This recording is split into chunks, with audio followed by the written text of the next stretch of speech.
Day 32. After the first bombs. I tell this the way it happened. Because the lie is always easier on the tongue, and it never saves anybody. A month after the first bombs, The world was still pretending it had rules. Radios still sparked to life in some basements. Highway signs still pointed at cities that were already dead. You could still find bodies in cars with their doors closed, like glass and a lock could negotiate with heat. that was when my crew became raiders. Not the storybook kind, not the ones with banners and speeches. We were hungry people with rifles, and we learned fast that hunger makes you brave, and brave makes you careless. We moved along the spill channels outside a ruptured industrial district, looking for anything that still had a seal on it. Vending machines, storage rooms, lockers in factory offices. We told ourselves we were scavengers. We told ourselves it was temporary. Then we found the hole. It was a jagged sink in the concrete, a torn open seam that ran under a collapsed loading dock. The air coming out of it smelled wrong, like wet pennies and hot plastic. Underneath, you could hear a sound that did not belong in any tunnel humans built. A slow rasp, like someone dragging a shovel through gravel, over and over. Patient. Kellen, My right hand, leaned down and spat into the hole. Rats, he said. he was trying to make it small. I should have listened to the smell instead. We were 22 people. Most had rifles, a few had pistols. I carried a pump shotgun with a short barrel and a sack of shells I guarded like my own eyes. I thought it made me the one in front. I thought it made me the one who could solve problems. I stepped closer. And shined my flashlight down. The light hit something pale and Segmented, then slid off it like oil off glass. The shape moved, and the tunnel answered with that rasping grind. Something in the hole flexed, slow as a thought. Then a head rose into the light. It was a centipede.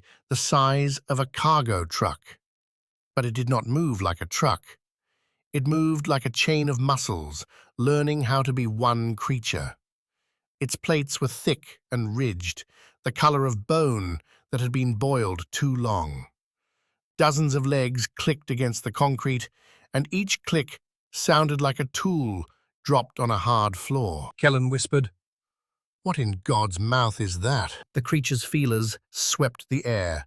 It turned toward us with no hurry, like it knew the tunnel belonged to it now. Rika raised her rifle And fired. The muzzle flash Lit the loading dock in a harsh white burst. The crack echoed, and the round struck the centipede's plate with a sharp ping that sounded like a coin hitting a steel rail. The centipede Did not flinch. 3 more rifles fired. Pings, pings, pings. Little sparks, bright and useless. The thing lifted higher. And we saw the underside, the jointed gaps between plates, the wet shine where its body met the tunnel floor. Its mouth was not a mouth like any animal should have. It was a set of tearing parts that folded and unfolded, testing the air. I racked my shotgun. The sound was solid, familiar. It made my chest feel steadier. Back up, I said. Back up and keep firing. Nobody moved. In the month since the bombs, People had learned a bad lesson. If you stand still and shoot enough, the world gives you what you want. the centipede Surged. It came out of the hole like a living battering ram. The concrete edge crumbled under its weight. The legs clattered in a blur. Its body followed in a rolling arc, plate after plate after plate, a moving wall. I fired my shotgun into the first set of plates. The blast hit hard enough to knock my shoulder back. I watched the pellets strike, flatten, and fall. The centipede's armor swallowed the impact the way a river swallows rocks. It did not slow. I fired again, aiming for a seam. The pellets found a gap and vanished into wet darkness, and for half a heartbeat, hope sparked in me. Then the seam closed as the creature flexed, and the hope died. The first person it reached Was Rika, She tried to backpedal, but her boot caught on broken concrete. She fell. The centipede's front body dipped, and the tearing parts of its mouth met her torso. There was no clean bite. It took her the way a machine takes scrap. Rika screamed once. A sharp sound that ended in a wet choke. Her arms flailed. One hand slapped the ground hard enough to bruise. Then her body jerked as the creature pulled, and the sound turned into nothing at all. Kellen shouted and fired point-blank into the underside. His rounds punched into softer tissue and made dark spray hit the concrete. The centipede's legs shifted. And one leg hooked around Kellen's ankle like a finger. It yanked. Kellen hit the ground on his face. His rifle clattered away. He scrambled, clawing at gravel, boots dragging lines in dust. I ran toward him without thinking. I grabbed his jacket and hauled. The centipede's leg tightened. There was a snap, like thick wood breaking. Kellen's scream was longer than Rika's. It had time to understand. His leg tore away at the knee. I felt the weight change in my hands, felt his body go lighter in the worst way. Blood hit my wrists, hot and slick. Kellen's eyes rolled back, then found me again, begging. I pulled him anyway. I pulled because that was the only action my body understood. Behind us, The centipede lifted its front and slammed down into the crowd. people scattered. Rifles fired into plates and sparked. Someone tried to climb onto a truck bed. Someone tried to crawl under a car. The centipede did not chase like a predator. It advanced like a flood. Every time it touched a person, That person came apart. Legs pinned. Plates rolled over bodies. The tearing mouth found flesh and did what mouths are meant to do, only bigger and crueler. one by one, My crew vanished into it. I fired until My shotgun clicked empty. I tried to reload, and my hands shook so hard I dropped shells into the dust. I scooped them up, jammed 2 into the tube, fired again. I aimed for seams, joints, any soft place. nothing mattered. A second centipede rose from the hole. Then a third. The tunnel had been full of them. It had always been full of them. The bombs just told them it was their turn. I looked back and saw a young kid I had pulled into our group 2 weeks earlier. His name was Barto. He had freckles and a stolen helmet that was too big for him. He was sprinting toward me, crying, trying to carry a duffel that kept slapping his legs. A centipede leg. Hooked his duffel strap and yanked. Barto spun hard. Hit the ground, and the duffel tore away from him. He scrambled up, hands empty, and for a second he looked relieved, like losing the bag was worth it. Then the centipede's front body dropped. Barto's helmet. Rolled free and kept rolling, clanking, until it hit my boot. I did not pick it up. I ran. I ran with my shotgun in one hand and Kellen's blood on my wrists, and the sounds behind me chased my spine. Gunfire turning into pings, turning into screams, turning into chewing, wet and methodical. We broke through the ruins And into open streets where ash still hung in the air like thin fog. My crew was gone in pieces. The ones who remained were the ones fast enough to not be first. 7 of us made it past the Industrial district. 7 out of 22. We ran until the ground Started to change. Paradigium territory was Different. You could feel it before you saw it. The rubble got Sorted into lines instead of piles. Concrete slabs were stacked into barriers like someone had measured them. Cables were tied up, not left hanging. Signs were nailed onto poles with block lettering that meant business, not pleading. interdiction line. Keep out. Hazard site. That was their language. Not persuasion, not hope. Simple statements that assumed you would obey or be corrected. We had heard stories. Even before the bombs. The Paradigium Knights were built like a state force, disciplined and cold. The kind that would take a miracle out of your hands because they decided it was dangerous. Now, after the end, that coldness was a firebreak people ran toward when everything else failed. We saw their watch station at dusk, a hardened outpost on a raised stretch of highway, built into the concrete like it had grown there. Floodlights swept the road in slow arcs. Razor wire made ugly spirals along the barriers. Two figures in sealed armor stood above the gate with rifles that looked too clean for this world. I yelled before we got close. "We need help!" A voice came through a horn, clipped and controlled. "Weapons down, on the ground, now." I stopped. My breath was a rasp in my throat. The air stank of chemical dust and old smoke. Behind us, far away, I could still hear the faint grinding, like the world itself was dragging its nails across the street. "Please," I said. "We're being hunted. Big things. They came out of the tunnels. Our rifles did nothing." "On the ground," the voice repeated. "Shotgun included." Kellen was half conscious in my arms. He had gone quiet, which was worse than screaming. The stump of his leg was wrapped in cloth and still seeping dark. The others with me were shaking, holding rifles with white knuckles, like the guns were the only identity they had left. I could have made a choice then. I could have tried to fight my way through the gate. I could have tried to steal a corner and hide. I could have run in another direction and pray for a kinder death. Instead, I set my shotgun down. It hit the asphalt with a dull clunk that sounded like surrender. The others followed, slow, reluctant. One man hesitated too long. A rifle barrel above the gate shifted. He dropped his weapon like it burned him. The gate opened. Two armored knights came out, followed by a third, carrying a device with a needle dial that ticked in the air. A hazard specialist, I realized, one of their survey types. They moved like trained machinery. No wasted motion, no panic. One knight knelt by Kellen and assessed the stump in seconds. "He is bleeding out." "I know," I snapped. "Do something." The knight's visor angled toward me. "He does not give orders here." I wanted to swing at him.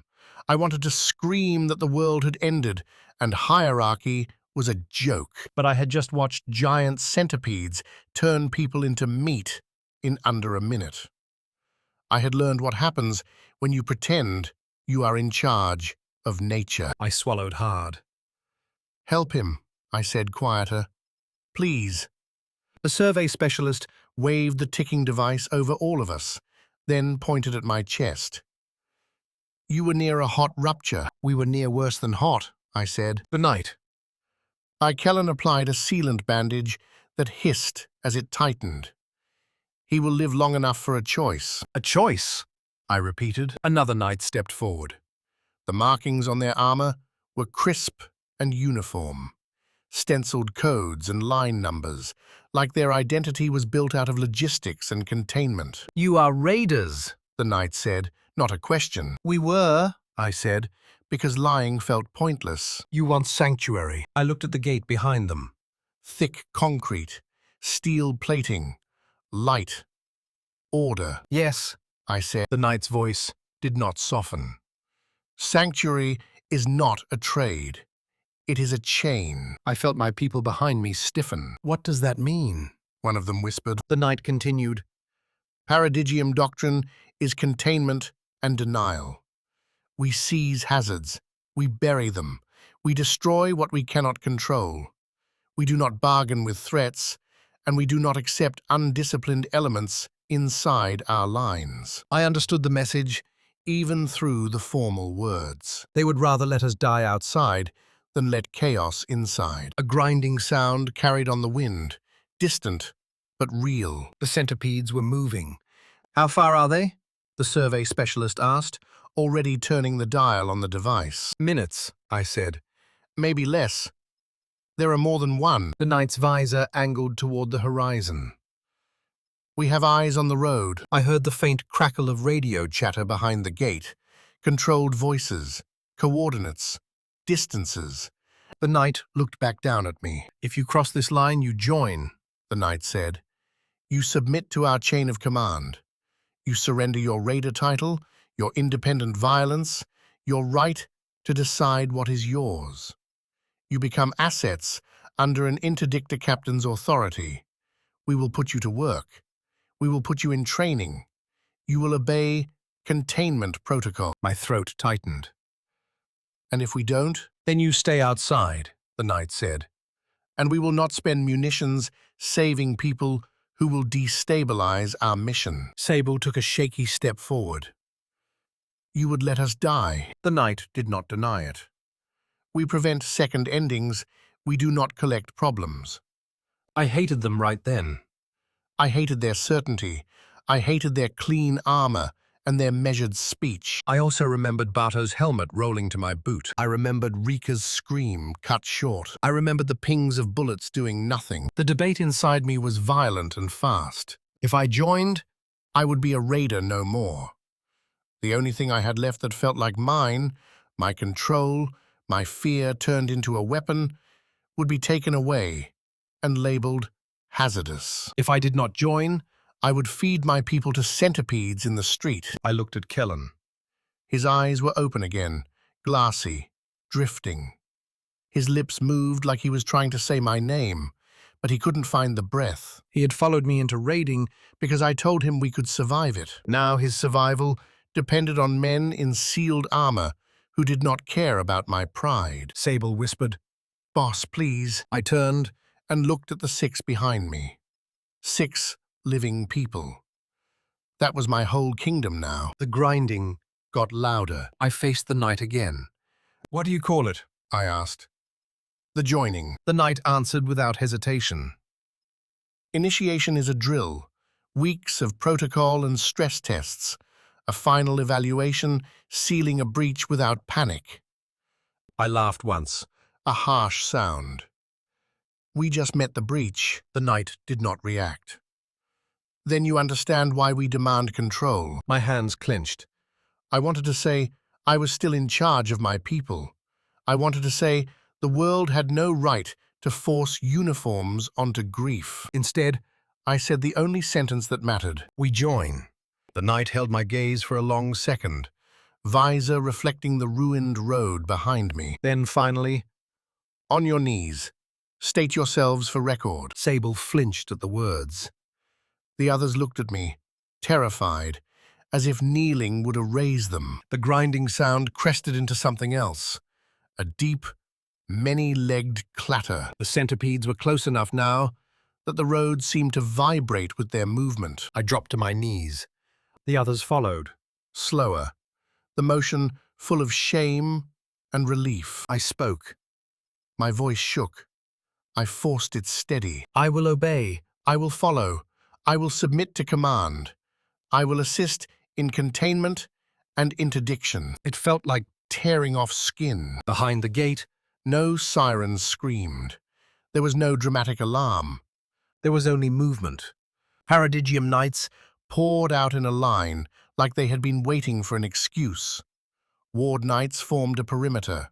Survey specialists marked the road with painted symbols and small stakes.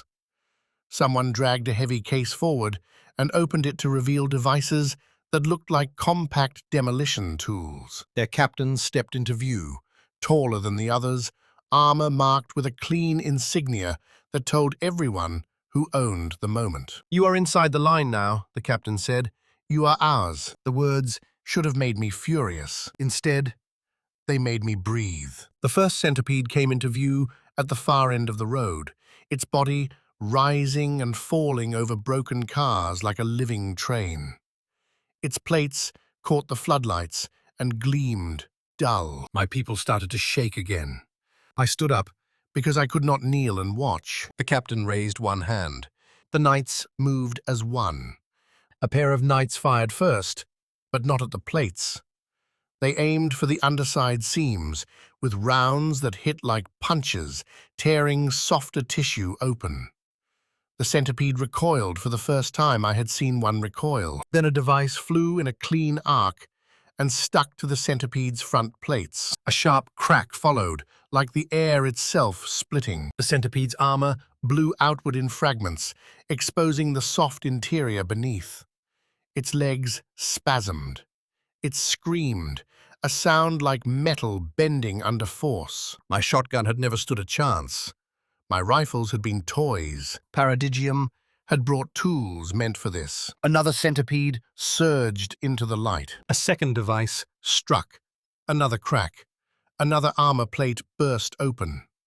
The creature's body buckled and folded, collapsing into itself like a bridge cut at the supports. The knights did not cheer.